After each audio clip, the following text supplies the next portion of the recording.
We memorize history, dates, years, names, wars that ended, empires that fell. We underline it, we revise it, and write it in exams. And then we forget it in real life. History is taught like a story that's over.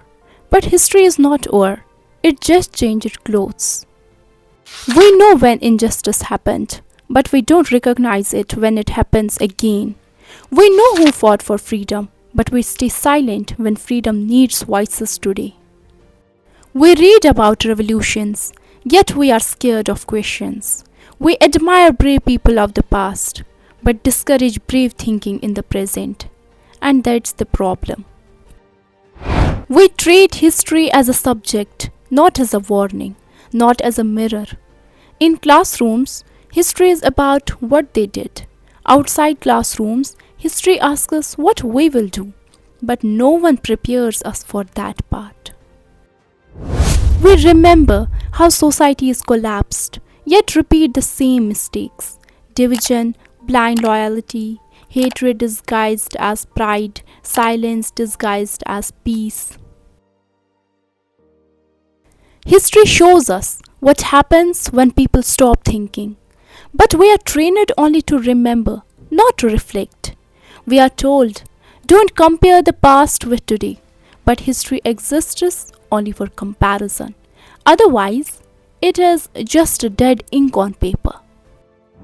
What is the use of knowing about injustice in textbooks if we justify injustice in real life? What is the use of celebrating heroes if we mock those who speak up today?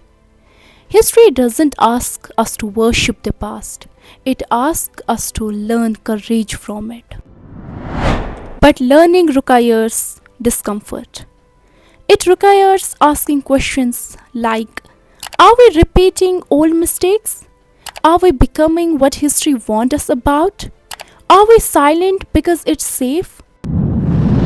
Memorization makes toppers, but understanding makes seasons. And societies don't survive on toppers alone.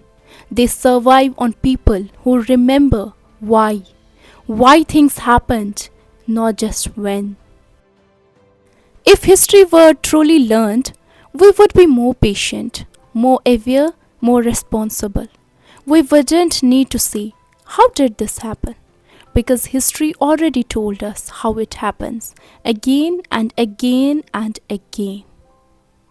The tragedy is not that history repeats itself. The tragedy is that we never listen the first time. So maybe the real lesson is this: history is not behind us, it's watching us. And one day, someone will memorize our time. The only question is, what lessons will they learn from us?